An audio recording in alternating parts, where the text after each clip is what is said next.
अस्सलाम वालेकुम, मैं हूँ कुर्तलैन आरिफ और आप देख रहे हैं प्रोग्राम TRV 360। नाज़रीन, बात करेंगे दुआ ज़हरा केस की कि दुआ ज़हरा आखिरकार काफ़ी मेहनत के बाद कोर्ट में पेश हो गई थी और फिर उन्होंने ये बयान दिया है कि मैं 18 साल की हूँ, वालिदैन से बात तक नहीं करना चाह रही वो, और सारा मामला वहीं आगे पहुँच गया जहाँ से हमने कहा था कि ये जो दुआ ज़हरा वाला मामला है ये ह्यूमन ट्रैफिकिंग का है, इंसानी स्मगलिंग का मामला है। इसमें हम देख सकते हैं कि फैसल ईदी का भी बयान सामने आया है। इसके अलावा दुआ ज़हरा के जो वालिद हैं वो शुरू दिन से इसी के पीछे लगे हुए हैं कि एक बहुत बड़ा माफिया है, रैकेट है, जो कि मेरी बच्ची को बहला फुसला के इस किस्म के बयानात देने पर जोर दे रहा है, उसको मजबूर कर रहा है। आज प्रोग्राम में इसी हवाले से बात करेंगे। हमारे साथ मौजूद हैं शब्बीर हुसैन। अस्सलाम वालेकुम। वालेकुम अस्सलाम। शब्बीर साहब, ये बताइएगा कि दुआ ज़हरा केस की समाअत हुई है, आखिरकार दुआ ज़हरा कोर्ट में पेश हो गई और यहाँ हम एक अजीब बात देखें कि दुआ ज़हरा जो है वो अपने वालिदैन से नहीं मिलना चाहती। आखिर ऐसे कौन से बच्चे होते हैं, ऐसी भी क्या हम कह सकते हैं वालिदैन से नाराज़गी है कि वो अपने वालिदैन से नहीं मिलना चाह रही, और बयान भी वही दे दिए उसने जो कि वो वीडियो में ऑलरेडी दे चुकी है। देखें, इसके दो पहलू हैं, एक तो माशरती पहलू है और दूसरा जो है वो जाहिर है कि एक जो क्रिमिनल पहलू सामने आ रहा है। और क्रिमिनल पहलू तो जो फैसल ईदी जिसकी तरफ इशारा कर रहे हैं, जिसका आपने जिक्र किया, बहुत इंपॉर्टेंट बयान है और फैसल ईदी के बयान को जो है बिल्कुल लाइटली नहीं लेना चाहिए। वो रोज़ाना इस तरह के केसेस देखते हैं, उनके पास इस तरह के केसेस रिपोर्ट होते हैं, लड़कियां आती होंगी, लड़के आते होंगे जो ह्यूमन स्मगलिंग का किसी न किसी वजह से शिकार होते होंगे, और उन्होंने वही तजुर्बे की बुनियाद पे ये बयान दिया है। तो उसको भी बिल्कुल लाइटली नहीं लेना चाहिए और इसको भी रूल आउट नहीं करना चाहिए। ये दुआ ज़हरा के वालिद का जो बयान है वो बहुत सिग्निफिकेंट है, जिसमें वो कह रहे हैं कि पुलिस को क्या जल्दी थी कि जब 10 जून को कहा गया था अदालत की जानिब से कि पेश करें, उन्होंने गुज़श्ता रोज़ ही पेश कर दिया। तीसरी जो इम्पॉर्टेंट बात है वो ये है कि इस मामले को इतनी जल्दी निपटाने की ज़रूरत क्यों पेश आ रही है सबों को, जबकि अब दुआ ज़हरा आ गई है और जाहिर है कि वो केस को जैसा कि चलना चाहिए बिल्कुल वैसे चलना चाहिए। लेकिन ये भी एक बात है। फिर एक बात जो इम्पॉर्टेंट है इसमें, जो जो सेक्टेरियन रंग देने की कोशिश की गई है इस मामले को, वो भी एक ख़तरनाक पहलू है। तो मुझे ये लगता है कि एक तरह से उलझाने की पूरी कोशिश हो रही है इस सारे केस को। जहाँ तक आपने दुआ ज़हरा के रवैये की बात की, देखिए ये माशरती मसला भी हो सकता है।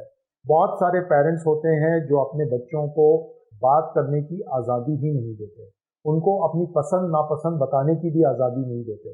शायद ये एक वजह हो कि दुआ ज़हरा इतनी इनसिक्योर हो कि वो ज़हीर अहमद के बारे में कुछ डिस्कस करने से ही खौफजदा हो अपनी फैमिली के साथ। तो ये वजह भी मुझे नज़र आती है। और फिर वो इतनी रिजिड हो गई है अपनी सोच में, अपनी फिक्र में, कि अब उसे परवाह ही नहीं है, क्योंकि उसने एक रेड लाइन तो क्रॉस कर ली है ऑलरेडी। तो अब वो जब क्रॉस कर गई है तो उसके बाद उसको फिक्र ही नहीं है कि वो अपने पेरेंट्स से मिले ना मिले। शादी उसने अपनी मर्जी से कर ली है। अब उसके कॉन्सिक्वेंसेस क्या होंगे अगर वो कम उम्र जाहिर हो जाए मेडिकल रिपोर्ट में, ये तो अलग बात है। लेकिन अब तक जो सूरत हाल नज़र आ रही है वो तो ये नज़र आ रही है कि वो रिजिड है और वो बहुत ज़्यादा कुछ, मैं अगर ये कहूँ कि नफरत की हद तक अपने पेरेंट्स से जो है वो नाराज़ है, तो ये नज़र आया है कल देखने में। जी। अच्छा शबीर साहब, इसके अलावा हम देखते हैं कि जो दुआ ज़हरा के वालिद का बयान है उसमें वो कहते हैं कि एक चीज़ कोर्ट की जानिब से अच्छी ये की गई कि बच्ची को शेल्टर होम में भेज दिया गया, ठीक है, मेडिकल रिपोर्ट के बाद पता चलेगा, और उसके जो वालिद हैं उनको पूरा यकीन है कि मेडिकल रिपोर्ट में बच्ची कम उम्र ही बताई जाएगी, क्योंकि जाहिर सी बात है वो कह रहे हैं कि मेरी शादी को भी 18 साल नहीं हुए तो बच्ची कैसे 18 साल की हो सकती है। इसके अलावा उन्होंने कहा है कि जो पहले जज थे, जस्टिस कल्होड़ो साहब थे, उसके अलावा जस्टिस फैसल थे, उनका ये था कि ध्यान उस तरफ जा रहा था कि ये जो मामला है ये ह्यूमन ट्रैफिकिंग का मामला है, शायद इस इंसानी स्मगलिंग का मामला है, लेकिन पुलिस ने तब भी मना किया था कि ऐसा कोई मामला नहीं है। अब जो है दुआ ज़हरा के वालिद को शिकायत है, वो कहते हैं कि ये जो पुलिस है ये मुझे मेरी बच्ची से मिलने नहीं दे रही, ऐसा कोई कानून नहीं है कि मैं अपनी बच्ची से ना मिल सकूं जिसके तहत। और वो ये भी कह रहे हैं कि पुलिस पता नहीं कौन से गैंग को प्रोटेक्ट कर रही है, और यहाँ हम देखें तो पुलिस जो है वो वालिदैन से मिलने नहीं दे रही। तो ये जो सारा मामला, इसमें हम देखते हैं कि दुआ ज़हरा के जो वालिद हैं वो काफ़ी नाराज़ हैं। देखें, इस सारे केस के अंदर बिल्कुल सही कह रही हैं आप, और वो जो उनके वालिद कह रहे हैं मैं तो उनके साथ हूँ इस मामले में। पुलिस का रवैया, चाहे पंजाब पुलिस का रवैया हो या शुरू में सिंध पुलिस का रवैया हो, सिंध पुलिस का रवैया बाद में थोड़ा प्रोएक्टिव हुआ जब उनको अदालत की तरफ से जो है पुश किया गया है, या सिंध हुकूमत की तरफ से शैला रजा साहिबा ने थोड़ा सा उसमें एक्टिविटी दिखाई है। नहीं तो सिंध पुलिस भी सो रही थी इस मामले को लेकर के, और पंजाब पुलिस को ऐसा लग रहा था कि वो तो फैसिलिटेटर थी, کہ किसी ना किसी तरह दुआ ज़हरा प्रोटेक्टेड रहे और वो अपने वालिदैन की दस्तरस में ना आए। ये शुरू में तो नज़र आता था। और जिस तरह से ये सारा मामला अनफोल्ड हुआ है कुरत, वो ये था कि भाई एक लड़की है जिस लड़के से उसकी शादी हुई है वो कोई सोशल स्ट्राटा में, यानी कि माशरे के अंदर कोई बहुत ही अमीर कबीर ख़ानदान से भी ताल्लुक़ नहीं रखता। उसके वालिद एक ड्राइवर हैं, तो उस ड्राइवर के बेटे की क्या ऐसी असर व रसूख होगा कि दीपालपुर का एक वडेरा या एक जागीरदार उनको अपने डेरे पे प्रोटेक्शन दे दे। फिर उसके बाद ऐसा हो कि वो हरीपुर हज़ारा में हो या कश्मीर में हो तो उसको 10 मिनट पहले खबर मिल जाए कि पुलिस आने वाली है और वो उसको ले जाएगी और वो भावल नगर पहुंच जाए। आप सोचें ना, ये ट्रैवल करना, मैं मुझ जैसे आदमी, आपके लिए भी अगर कोई कहा जाए कि अभी यहाँ से उठो सक्कर जाओ, सक्कर से उठो घोटकी जाओ, घोटकी से उठो सीधे जो है कि लाहौर पहुंच जाओ, तो ये कैसे हो सकता है? ये कोई, यानी कि ऐसा लग रहा है कि कोई गैंग था जो इनको एक जगह से दूसरी जगह पहुंचा रहा था। और जिस तरह से इस लड़की में एक जिसको कहते हैं ना कि ब्लाइंड कर देना, उसको उसके दिमाग को महव कर देना, वो लग रहा है कि वो बिल्कुल मुतनफ़िर हो चुकी है अपनी फैमिली से और अपने सराउंडिंग से जहाँ वो पली बड़ी है, और अब वो एक नई इन्वायरमेंट में बड़ी खुश है। शायद उसको ऐसे सब्ज़बाग दिखाए गए जैसे पता नहीं उसके लिए कोई बहुत ही रोज़ी ज़िंदगी है आगे जाकर के, और जहाँ पे वो बड़ी खुश रहेगी। लेकिन जो बातें फैसल ईदी साहब ने की हैं, क्योंकि देखिए उनके वालिद तो एक पार्टी है ना, एक फरीक हैं, वो तो कुछ भी कहेंगे, लेकिन फैसल ईदी साहब एक न्यूट्रल आदमी हैं और वो बहुत एक्सपर्टीज़ रखते हैं, उनका दिन रात का यही काम है। तो उन्होंने जो बात की तरफ पॉइंट आउट किया है, ये इसको बड़ी सीरियसली लेना चाहिए, और मुझे उम्मीद है कि 10 तारीख को जब ये केस लगेगा तो अदालत इस बात को ज़रूर मद्देनज़र रखेगी। जी, हम फैसल ईदी के बयान की बात करें तो उन्होंने कहा कि ये तो मुस्लिम केस है, जो नॉन मुस्लिम लड़कियां होती हैं, माइनर होती हैं, उनको इस तरह से बहला फुसला के पहले शादियां की जाती हैं, उसके बाद उनको आगे स्मगल कर दिया जाता है, या तो उनसे जो है वो लेबर का काम करवाया जाता है, या फिर जो है वो प्रॉस्टिट्यूट्स वगैरह का काम करवाया जाता है। अच्छा, इसके अलावा अगर हम इस चीज़ को देखें कि दुआ ज़हरा जो है बिल्कुल अपने वालिदैन से, हम कहते हैं, कता ताल्लुक़ ही कर चुकी है, ना उनसे बात करना चाहती है। उसके वालिद का कहना था कि इसने तो आई कांटेक्ट तक नहीं किया मुझसे, 3 फीट के मुझसे फासले पे थी। तो यहाँ हम देखेंगे बच्ची का किस तरह से ब्रेन वॉश किया गया है, उसको उसके वालिदैन के ख़िलाफ़ कितना भड़काया गया है कि वो अपने वालिदैन से नहीं मिलना चाहती। और दूसरा, उसके वालिद का ये भी कहना था कि मुझे शक है कि बच्ची उनके पास रही है इतना टाइम, तो हो सकता है उन्होंने उसकी कुछ इस तरह की वीडियोज़ या पिक्चर्स बना ली हों जिसकी वजह से वो उस बच्ची को ब्लैकमेल कर रहे हैं कि तुमने अपने वालिदैन से नहीं मिलना। बिल्कुल ठीक कह रही हैं, ये सब कुछ हो सकता है। देखें, इस माशरे में क्या कुछ नहीं हो सकता।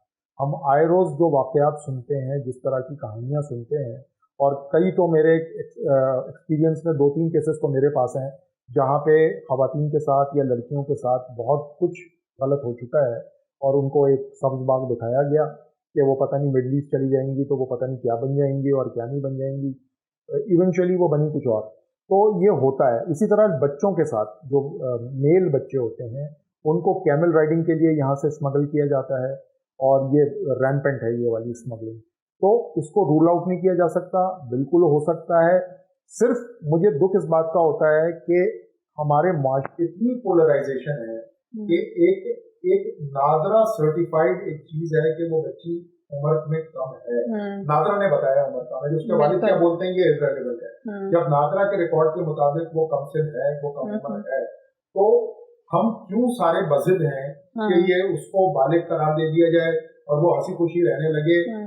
और अगर वो हंसी खुशी रहना भी चाहती है तो उसके पेरेंट्स का इतना राइट तो है ना कि वो उससे एक मरतबा मिले, उससे बात करें और उससे उनको एक्सेस मिले। आखिरकार अगर वो 15 साल या 18 साल की रही है तो रही तो अपने माँ बाप के पास ही है, उन्होंने ही पाल पोस करके उसको बड़ा किया है।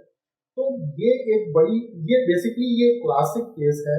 हमारा सोशल जो स्ट्राटा है ना, ये हमारी सोशल पूरी फैब्रिक है, ये किस तरह से खराब हो रही है या किस तरह रॉटन है, ये उसका एक क्लासिक केस है। अब देखते हैं कि 10 तारीख को इसके ऊपर क्या होता है। जी नाज़रीन, हम दुआ ज़हरा की पुरानी पिक्चर्स देखें जो कि उसकी फैमिली के साथ हैं, तो उसमें तो दुआ ज़हरा बहुत अच्छी खुश नज़र आती है।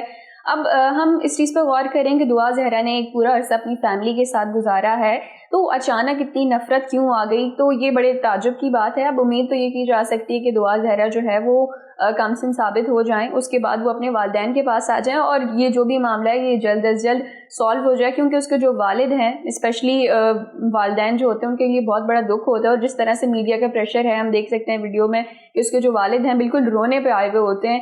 تو یہاں اگر ہم میڈیا کی بات کریں تو میڈیا کے جو لوگ ہیں رپورٹرز وغیرہ ان کو بھی چاہیے کہ اتنا پریشر نہ ڈالا کریں، اس قسم کے سوالات نہ کیے جائیں کہ جو اگلا بندہ ہے اس کو اور جو ہے وہ دکھ پہنچے. ناظرین یہ تھا ہمارا آج کا پروگرام، پھر حاضر ہوں گے نئے موضوع کے ساتھ، تب تک کے لیے اجازت دیجیے، اللہ نگہبان.